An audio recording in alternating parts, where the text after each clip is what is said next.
రుచికరమైన రాగి సంగటి తినాలంటే రాయలసీమకెళ్ళాలా ఏంటి? మన ఇంట్లోనే ఎంతో టేస్టీగా అన్నం కలపకుండా కేవలం రాగి పిండితో చేసే రాగి సంగటి ఎలా చేసేయాలో చూసేద్దామా? దీనికోసం ముందుగా ఒక కప్ రాగి పిండిని తీసుకోండి. 2 కప్స్ ఆఫ్ వాటర్ తీసుకోండి. మీ టేస్ట్కి తగినంత సాల్ట్ కూడా తీసుకోండి. రాగి ముద్దలు కలపడానికి సరిపడా నెయ్యి కూడా తీసుకోండి. ఇప్పుడు కలపడానికి బాగా వీలుగా ఉండే ఒక గిన్నెని తీసుకొని ఈ 2 కప్స్ ఆఫ్ వాటర్ని యాడ్ చేసేయండి.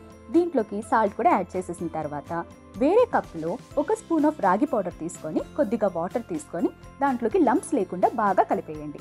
ఇప్పుడు ఈ మిశ్రమాన్ని మనం ఈ వేడి నీళ్ళలోకి యాడ్ చేసేసుకోవాలి.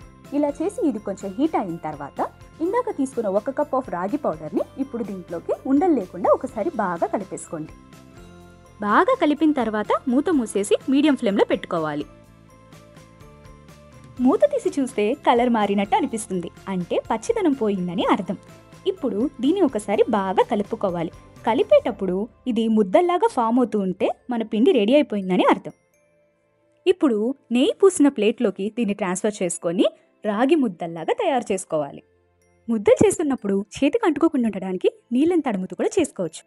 గుండ్రంగా మెత్తగా ఉండే ఈ రాగి సంగటిలోకి వెజిటేరియన్స్ అయితే మిరపచారుతో, నాన్ వెజిటేరియన్స్ అయితే నాటుకోడి చేపల పులుసుతో లపలప లాగించేయచ్చు.